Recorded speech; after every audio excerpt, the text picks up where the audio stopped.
Sopirin RB TV, jumpa lagi dalam acara kesayangan kita di Sopirin RB TV. Nah sekarang, nggak tahu kan, hari ini saya bakal nyetirin seorang ganteng.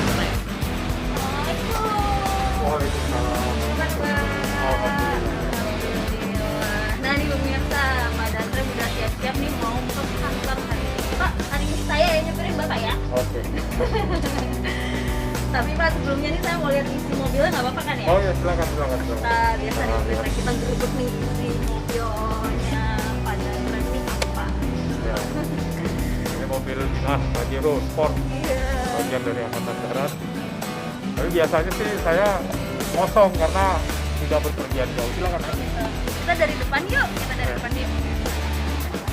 Ada apa aja sih?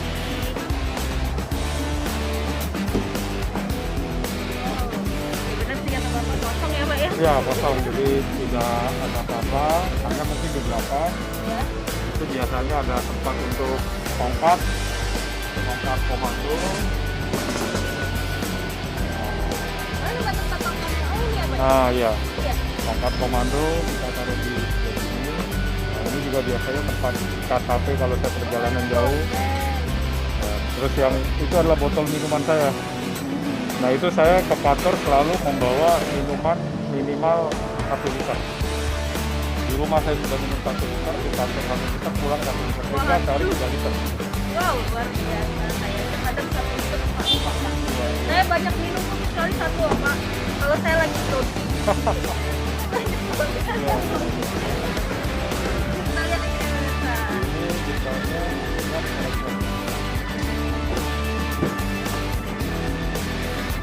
Nah, oh ada sajadah. Itu buku pencatatan Bapak ya? Ini mungkin buku catatan anggota seperti saya. Nah, ini biasanya kalau misalnya kita mendadak ke suatu daerah, ada tukar menukar cindera mata kita siapkan. Nah, ini juga baret bisa digunakan pada saat kalau saya nanti ke suatu wilayah, saya lihat di satuan itu menggunakan baret, saya turun pakai baret. Oh gitu. Bapak nggak ini apa namanya? Nggak ada baju-baju gitu atau Nah, ini apa biasanya kan? saya gelar pada saat saya kunjungan ke luar kota Bengkulu. Oh baru kayak barulah kemarin. Ini kita- dia udah disiapin ini. Gantungan di sini baju, ya. Terus juga di sini untuk tempat koper biasanya. Oh gitu. Nah, biasanya baju yang kita siapkan ini pada saat latihan luar, misalnya meninjau Batalion Infanteri 144 latihan luar selama 3 hari, kita Bajunya jadi lemari. ya. Oke nih pemirsa, kita langsung aja nih karena udah jam ini apa ya? Ya. Pemirsa, Bapak udah siap nih Pak? Oke. Nggak grogi ya Pak ya? Saya Oh, bawain ya Pak ya? silakan. Ayo pemirsa yuk.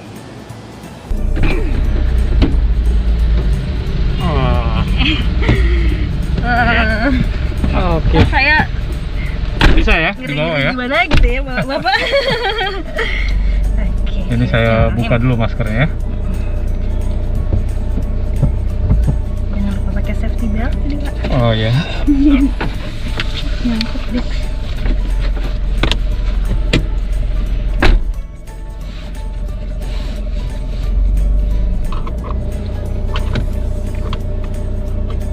Dia tekan. Bentar. Saya tekan. Ya. Bismillahirrahmanirrahim. Bismillahirrahmanirrahim.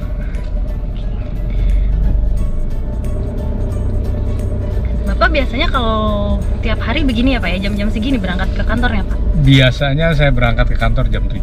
Jam 7. Jam 7, tetapi diawali dengan kegiatan olahraga. Oh gitu. Karena petunjuk dari Bapak Kepala Staf Angkatan Darat, setiap prajurit TNI di hari kerja dari Senin sampai Jumat diawali dengan olahraga. Oh.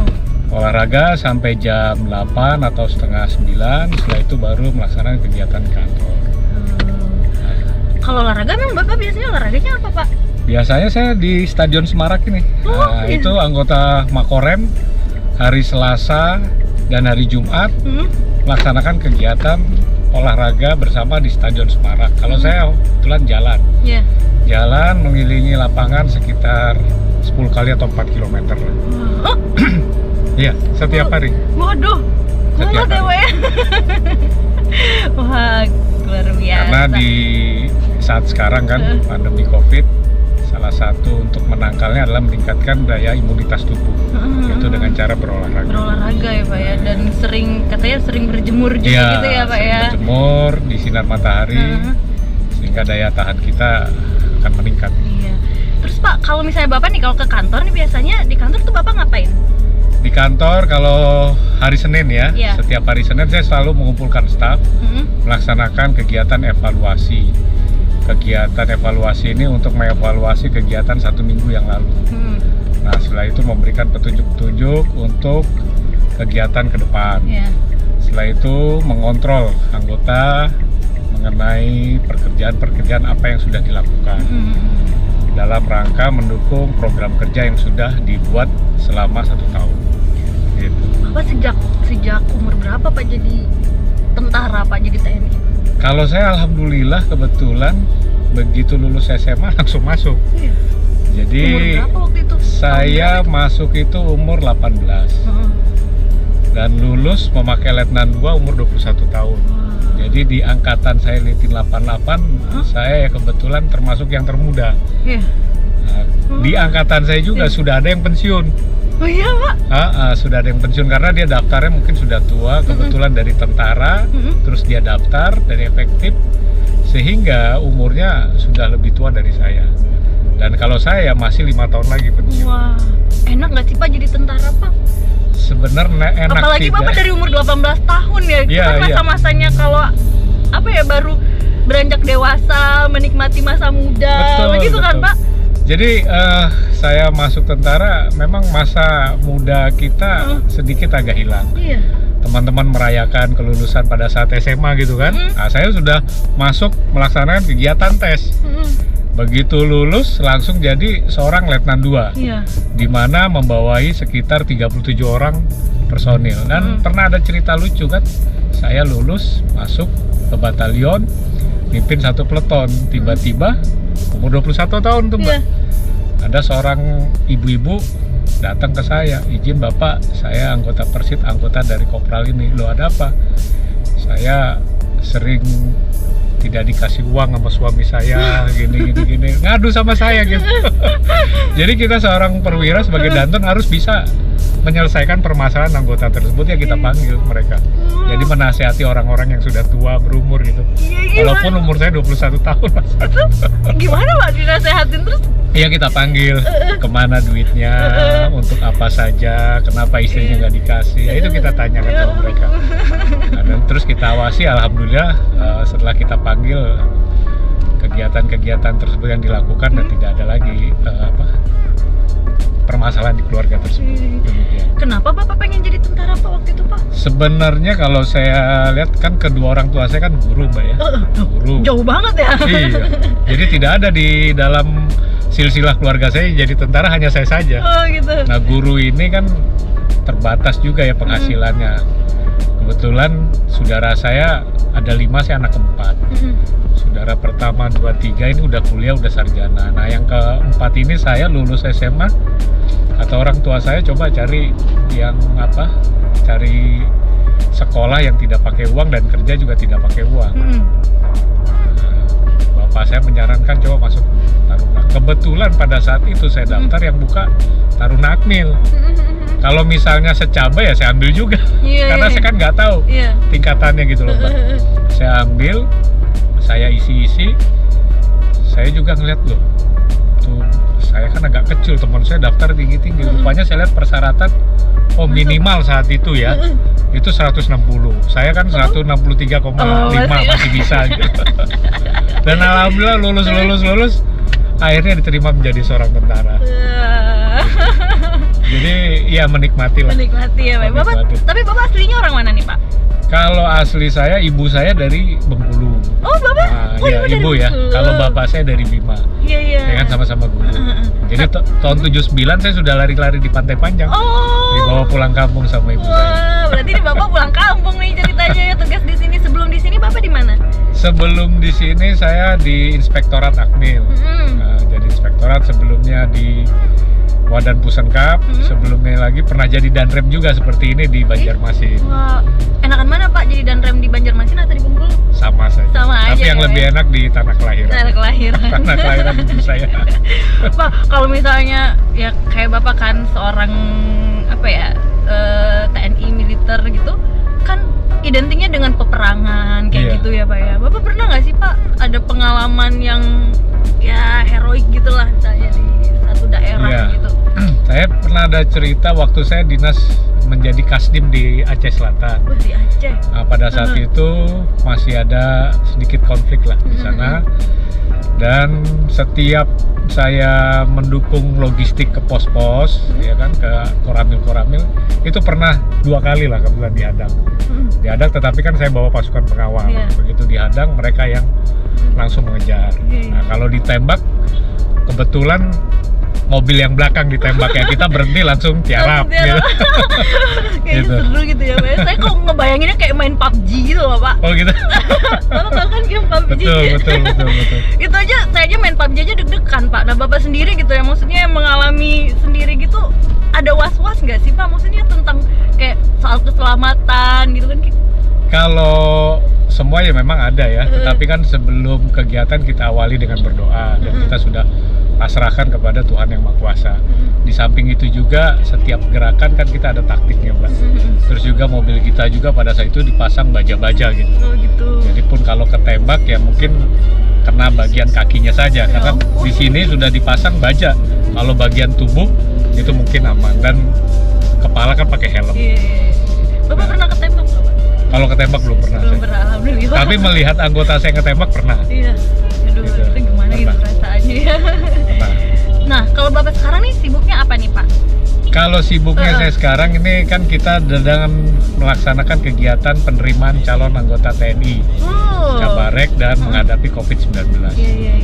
Itu itulah yang menjadi fokus saya di dalam bulan-bulan ini Oh, ke depan. berarti ada pendaftaran prajurit baru gitu ya Pak ya? Ada namanya Secaba PK, prajurit karier, di mana pendaftaran tersebut alokasinya cukup banyak, 81 orang tuh Mbak. Yang diterima? Iya, yang diterima. Oh, banyak ya. Itu pendaftarannya mulai kapan itu Pak? Nah, pendaftarannya kalau nggak salah Agustus ini ya, 24 Agustus ini. Nah, ini bisa mendaftar lewat online atau ke Makorem, dan sudah dibagi per wilayah kabupaten. Oh, gitu. Contohnya gini, Iya. di wilayah Muko-Muko itu yang paling banyak diterima sebanyak 21 orang. Iya. Jadi orang yang mendaftar lewat Muko-Muko, dalam arti KTP-nya sudah KTP Muko-Muko ya. Nah, itu nanti akan diterima alokasinya 21 orang. Itu lebih banyak. Wow. Iya. Berarti kesempatannya lebih besar gitu loh ya Iya, untuk bagi pemirsa masyarakat Muko-Muko yang mau lebih jadi seorang prajurit ini ya. Iya. Mengabdi untuk negara. Betul. Dan syaratnya juga Iya, syaratnya Pak. tingginya untuk laki-laki 163, lulus SMA atau SMK sederajat, dan kemudian tidak terlibat permasalahan kriminal, ya kan? Nah, itu saya himbau pada seluruh warga masyarakat Bengkulu, Provinsi Bengkulu, ya segeralah mendaftar. Iya. Karena ini kesempatan besar di mana Korem ini mendapat alokasi yang paling banyak, 81 orang Mbak. 81 orang. Iya. Wow. Itu kalau yang laki-laki tadi 163 Pak. Kalau yang perempuan tingginya berapa nih Pak syaratnya? 157 kalau nggak salah. Enggak kena. 157, iya 157, Mbak nggak kena ya? Enggak kena ya Pak. Mbak berapa? 151. Satu meter setengah. Iya. Ah, Bapak buka kartu saya, padahal saya udah sering pakai sepatu tinggi loh Pak, biar nggak ketahuan. Dan perlu saya sampaikan juga Mbak, Iya. nanti yang diseleksi di Korem itu hanya kesehatan, terus juga jasmani.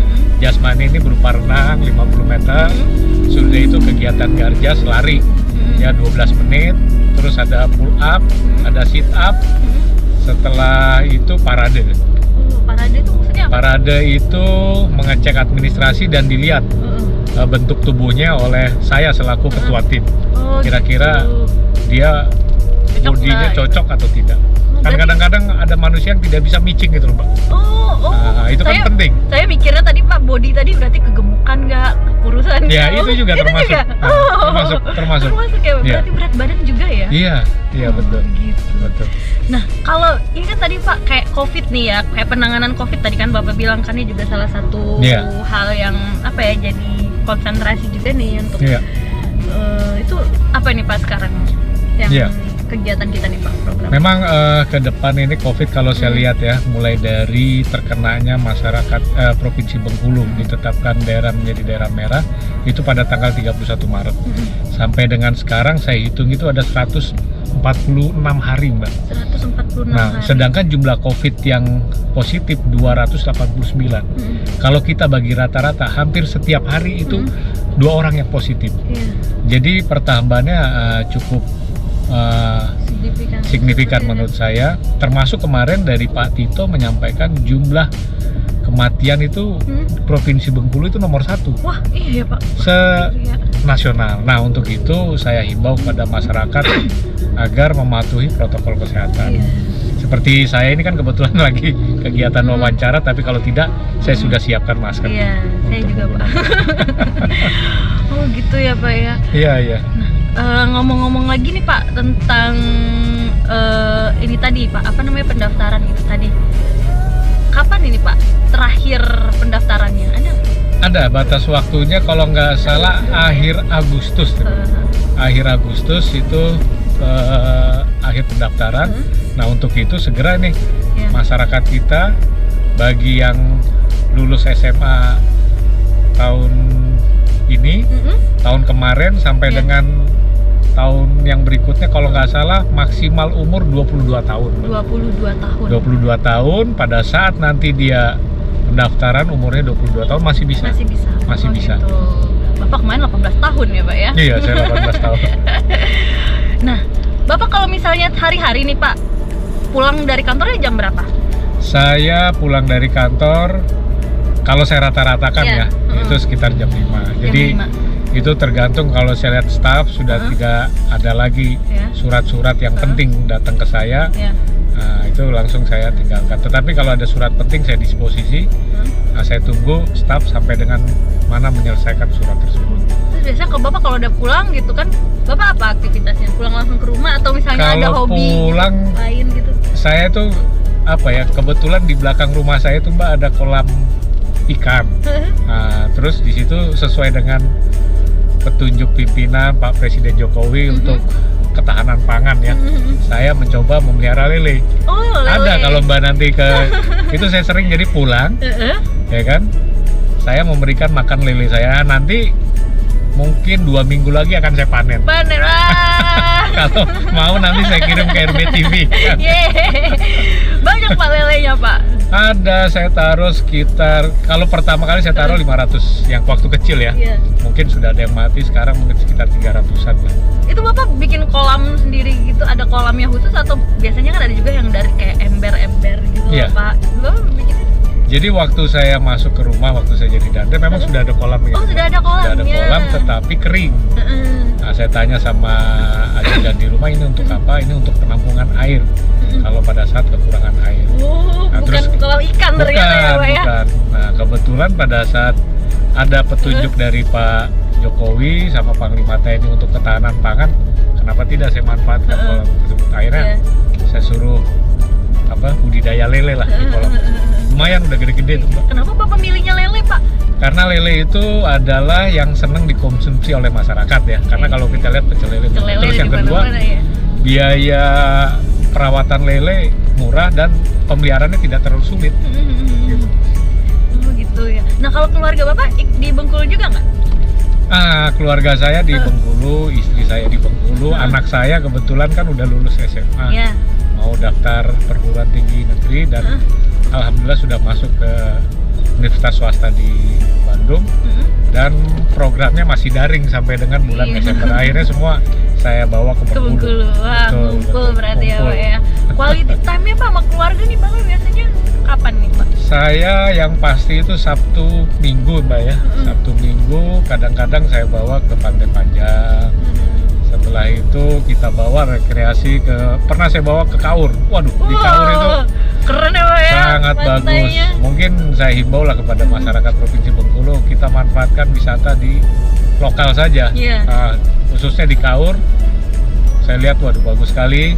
Ya tinggal pembenahan sedikit lah untuk pariwisata di Kabupaten Kaur. Nah, Pak, kalau Bapak nih, kalau seorang tentara kan pasti lah ya olahraga dan segala macem kayak gitu ya Pak ya. Terus kalau makan gitu Pak juga harus dijaga nggak sih Pak? Iya, saya kebetulan termasuk yang apa ya, kolesterolnya cukup tinggi Mbak. Nah, jadi makan ini saya selalu jaga. Saya pagi tuh selalu makan Quaker Oats. Nah, Quaker Oats dengan buah-buahan gitu loh, Mbak. Sehat banget Untuk tuh. menurunkan kolesterol. Nah, siangnya saya bebas makan. Oh gitu. Malam? Nah, kalau nggak sore makan hanya buah saja. Oh, wah Bapak Hanya lebih itu saja. lebih ini apa makannya kayak orang diet gitu ya Pak ya? Ya karena sudah tua harus jaga makanan karena Emang umur muda. Bapak berapa sekarang? Nah, menurut Mbak berapa? Berapa ya? Berapa ya? Saya kelahiran tahun 67, jadi saya lulus SMA tahun 85. Wah, saya belum lahir Bapak. Belum lahir ya. Nah, saya lulus tahun 88 dari Akmil. Kemudian saya dinas di Medan, dan di Medan itulah ketemu istri saya. Wah, oh ketemunya di Medan. Ibu orang Medan, Oh, orang gitu. Batak lah. Nah, Iya, iya. setelah itu saya penempatan di Pulau Batam, terus penempatan di Pekanbaru, kemudian jadi Kasdim di Aceh, kemudian di Siliwangi, jadi komandan batalion, jadi dandim, sampai di staf Kodam. Kemudian saya sempat dinas di Wantanas, Dewan Ketahanan Nasional. Dan pada saat di Wantanas saya ke Bengkulu karena ada tugas mempelajari tentang ketahanan nasional. Iya. Nah, saya ketemu kalau nggak salah dengan Pak Peri, Bupati Benteng, Oh, tahun Pak Ferry 2018. 2018. Berarti 2 tahunan yang lalu ya Pak ya? 2013 maaf. Oh. 2013. Oh, udah Nah, lama setelah juga ya. saya itu saya Lemhanas. Lemhanas kebetulan saya yang ketiga lagi kunjungan ke Bengkulu. KKL dari Lemhanas sekolah ke Provinsi Bengkulu. Nah, itu saya yang ketiga kali ke Provinsi Bengkulu. Nah, yang keempatnya jadi danrem. Jadi di Provinsi danrem. Wah, berarti memang udah ini ya Pak ya. Tapi Pak, Bapak kan orang tua Ibu kan asli orang Bengkulu. Berarti sebelumnya Iya. Bapak maksudnya nggak sering balik ke sini gitu main-main? Ya itu yang kesini saya gitu? bilang tahun 79 tadi. Hah? Saya pernah lari-lari di Pantai Panjang, dibawa pulang sama ibu saya ke Provinsi, dan pada saat itu lewat darat. Iya. Dan jalannya juga masih belum bagus pada saat itu Iya. ya. Mungkin sampai ke Provinsi Bengkulu sekitar 2 hari 1 malam kalau nggak Wow. salah. Dari mana itu Pak? Dari Bakahuni gitu. 2 hari 1 malam karena ya mobilnya banyak berhentinya. Oh, sekarang Banyak berhenti dari sekarang. Jakarta wah, aja tinggal 50 menit ya Pak ya. Lancar. Lancar. Naik pesawat apalagi Pak lebih lancar. Iya, betul. Oke. Nah, tadi kalau hobi berarti Bapak melihara lele. Lele. Yang lain ada nggak hobi yang lain Bapak? Kalau hobi yang lain olahraga ya, saya suka nembak. Oh, Ya. suka nih Pak. Ya, Gila. nembak. Nah, nanti mungkin saya suatu saat nanti wartawan lah, kita Mau coba dong, lah. Pak, iya, Nah, belajar boleh. nembak gitu. Boleh, nanti Masa saya- nembaknya di game mulu? Sebelum HUT TNI. Nah, nanti saya undang wartawan lah untuk melaksanakan kegiatan menembak. Nah, selesai menembak, saya hobi juga termasuk renang. Renang saya hobi, Iya. renang. Renang bukan renang di laut kan Pak? Enggak, di kolam renang. Kalau renang. Nah, kenapa saya hobi renang? Iya, Karena kenapa? untuk menjaga supaya tulang belakang saya ini sarafnya tidak kejepit. Oh gitu. Nah, karena kan sering banyak duduk gitu loh, Mbak. Jadi renang itu kadang-kadang sehari saya sanggup sekitar 500 meter lah. 1 kali, 2 kali, 5 kali bolak-balik. Tetapi dengan istirahat, interval istirahat gitu.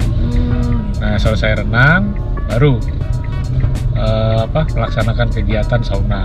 Kalau di sauna. Wow. Tapi kalau COVID ini jadi kegiatan itu stop. Sauna, nggak spa sekalian Pak, spa sauna. Nggak, karena kata orang ya itu melancarkan peredaran darah. Iya benar.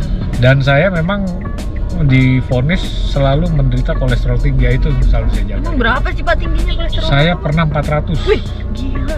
Pernah Serius? 400. Pernah. 400. 400. Saya tahunya 400 itu waktu saya seleksi Sesko TNI. Nah, pada saat itu saya dipanggil, saya di-hair, cek kesehatan untuk meyakinkan benar tidak kolesterol saya sekian. Akhirnya saya konsultasi ke dokter, saya cek benar 400. Saya bilang sama dokter, "Dok, saya punya waktu 3 hari nih menurunkan. kolesterol. Karena saya akan dites lagi. Wah, coba Bapak minum obat ini."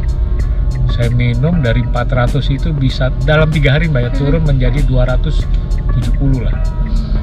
Nah, alhamdulillah masih batas tinggi atas, masih ada toleransi, akhirnya saya masuk sekolah. Jadi saya divonis pokoknya Bapak minum obat kolesterol. Obat kolesterol. Nah, saya pesan masyarakat Bengkulu jangan banyak makan gorengan gitu. Iya, makan gorengan, makan daging ya Pak ya. Iya. Makan sayur dan buah ya. Pak, jadi tentara itu kan ini ya apa namanya, mengabdi untuk negara gitu kan. Iya. Itu apa sebenarnya cita-cita Bapak waktu masih kecil dulu? Kalau cita-cita saya mau jadi arsitek, Mbak. Hah, jauh banget ya Pak? Iya, saya tuh hobi menggambar. Oh. Mungkin kalau saya dikasih kertas, pulpen, saya bisa gambar wajah Mbak itu. Waduh. Jadi saya dulu hobi saya gambar dan saya pengen menjadi arsitek. Tapi begitu saya sampaikan ke orang tua, yaitu penyampaian orang tua, Ya. biayanya cukup tinggi, coba kamu masuk tentara. Dan masuk tentara ini saya yakini memang tidak menggunakan uang, karena saya alami sendiri, Mbak. Ya. Jadi seorang bapak saya guru, ibu saya guru, daftar tentara yang akmil tidak mengeluarkan uang sepeser pun. Nah, pada saat penerimaan secaba nanti, saya himbau juga kepada warga masyarakat Bengkulu jangan percaya kepada oknum, Ya. ya, karena mereka juga tidak membantu, karena yang menentukan itu adalah tim. Dan diri sendiri tadi ya Pak ya? Iya, dan diri sendiri mereka. Kadang-kadang oknum tersebut hanya begitu menjanjikan, dia tidak berusaha, tinggal dia nunggu saja. Iya. Nomor ini lulus atau tidak. Orangnya kalau lulus dia tinggal minta uang, kalau nggak lulus ya sudah. Udah. Jadi bisa dibilang Ditipu itu. ditipu lah. Dibego-begoin. Betul. Dan kalau ada yang bermain uang, nah, tolong lapor ke saya. Gitu. Dan biasanya saya kumpulin orang tuanya, saya berikan nomor HP saya agar disampaikan kalau memang ada oknum-oknum tersebut. Dan oknum yang melakukan itu jelas ada konsekuensi hukum. Ya. Nah, kalau ini Pak, apa namanya, apa nih yang mesti dipersiapkan nih Pak oleh mereka yang pengen jadi seorang prajurit gitu? Ya. Saya melihat kemarin Mbak ya, tes Taruna Akmil. Saya juga cukup sedih kenapa kok masyarakat Provinsi Bengkulu kesehatan sama fisiknya agak kurang gitu, dibanding dengan masyarakat contohnya di Sumsel dan lain gitu. Saya tidak tahu penyebabnya apa, tetapi saya himbau pada warga masyarakat Bengkulu ya agar berolahraga, terus juga jaga kesehatan, karena saya lihat ada yang varises, ada yang sudah mulai mohon maaf ada ambeien, nah ini tolong dijaga. Dan manfaatkan sarana olahraga yang ada di pemerintah daerah. Iya. Kayak ada sarana mungkin di Stadion Semarak bisa lari-lari, ya itu. Di sport center misalnya. Sport center ya, Pak, yang disiapkan dari sekarang lah kalau mau jadi tentara. Kesehatan dan fisik. Fisik. Gitu. Dan jangan melakukan tindakan kriminal. Apalagi narkoba. Waduh, jangan. Dan anggota TNI dipecat loh Mbak. Iya Pak, kalau ketahuan Pecat. narkoba. Kalau ada yang ketahuan narkoba, menggunakan narkoba, konsekuensinya dari Panglima TNI dan Kepala Staf Angkatan Darat pecat. Ini tidak ada toleransi. Oke. Terus, oh iya Pak, tadi saya dengar katanya besok juga Bapak juga ada kegiatan ini ya Pak ya? Ada Panglima. Oh ya, Pak, iya, ya? betul. Jadi ada kegiatan kunjungan kerja Bapak Pangdam ke Provinsi Bengkulu. Kebetulan Bapak Panglima kita ini baru ya. Dan asli orang Sumatera Selatan, namanya Mayor Jenderal TNI Agus Suhardi. Nah, beliau akan berkunjung ke Provinsi Bengkulu melihat jajaran korem. Kebetulan Pangdam 2 Sriwijaya yang membawahi 5 korem, Mbak.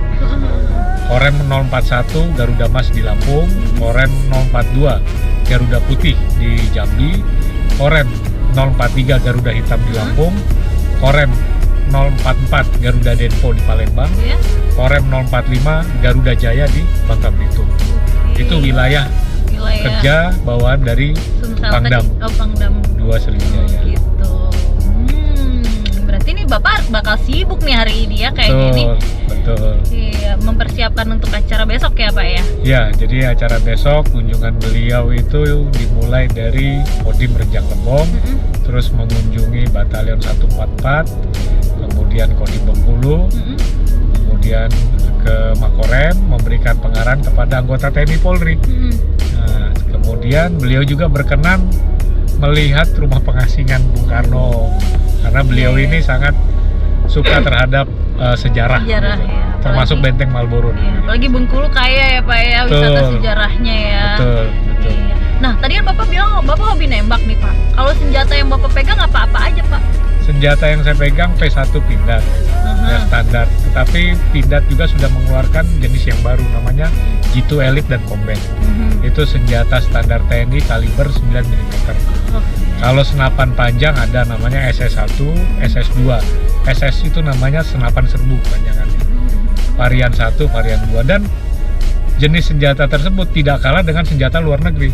Malah lebih hebat senjata buatan Pindad. Itu hebatnya kenapa Pak? Sekali tembak langsung mati orang? Bukan, kemarin waktu pertandingan ASM, ARM, pertandingan antara tentara di Asia, termasuk Australia, kita nomor 1. Wow. Sampai dari sana membongkar senjata kita. Loh kok bisa TNI merebut sekian emas? Senjata ini terbuat dari apa? Kok hebat sekali? Itu sampai orang-orang luar mengagumi. Itulah hebatnya industri Pindad. Kalau Mbak buka di Google, Mbak cari, nah situ banyak sejarah tentang kemenangan TNI dengan menggunakan senjata Pindad. Terus Bapak kan kalau hobi nembak, Bapak nggak hobi berburu sekalian nih Pak? Misalnya berburu di hutan gitu nembak? Berburu nggak ada waktu sebenarnya. Nggak ada waktu ya. Saya biasanya menaruh plat baja 10 butir, nah gitu kita tanding dengan staf, kita kasih 10 butir, kalau 10 butir habis dan plat bajanya 10 butir, nah itu baru sempurna. Tapi kalau 10 butir masuk, hanya 5 plat yang jatuh, setengah sempurna. Tapi kalau nggak jatuh semuanya, itu perlu latihan lagi. Kita kesini. Salah ya Pak ya? Sini ya. Masuk.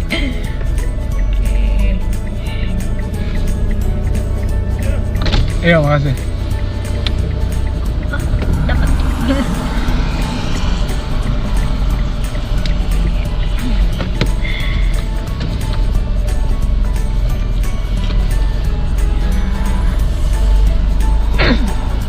Bapak udah pernah belum Pak disopirin cewek gitu Pak?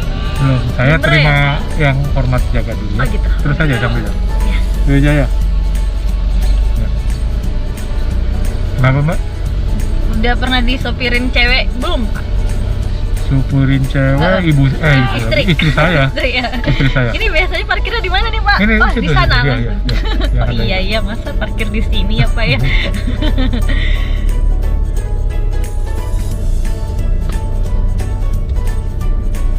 Nah, kita udah sampai nih pemirsa. Aduh, sebenarnya masih banyak banget nih yang bisa diobrolin, tapi karena Bapak nih ada rapat ya Pak ya? Iya. Saya terima kasih nih ya pada Mbak dan SBTV. Wah, makasih banyak Bapak waktunya. Saya kesempatan untuk ngobrol. Makasih.